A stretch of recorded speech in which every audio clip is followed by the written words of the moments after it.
আসসালামু আলাইকুম বন্ধুরা। বাতাস দেখে কি পরিমাণ বাতাস দেখে আমার ঘুড়ি বানাতে ইচ্ছে করলো। বহু বছর আগে বানিয়েছিলাম, তো অনেক বিকালবেলায় রোদে আপনার বিভিন্ন জায়গায় দৌড়াদৌড়ি করতাম এই ঘুড়ি উঠানোর জন্য। দেখেন এখানে ঘুড়ি উপরে আকাশে উঠাতে কত সহজ দেখতে পাচ্ছেন। সেই পুরনো আনন্দ দেখতে পাচ্ছেন, প্রচুর বাতাস এখানে।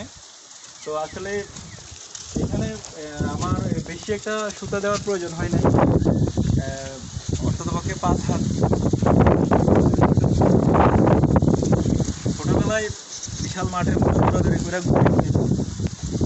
কষ্ট করে ঘুরে আকাশে উঠাইছেন, আপনার মনে আছে এই জিনিসগুলো।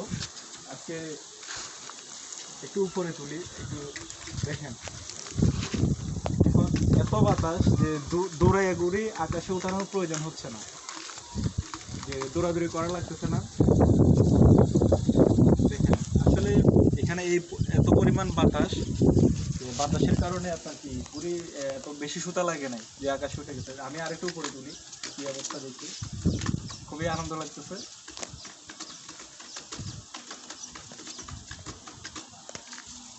এই রোদের মধ্যে বিকালে এই ঘুড়ি নিয়ে স্কুল থেকে আসার পরে দৌড়াদৌড়ি করেও কি আকাশে তুলতে পারতাম না।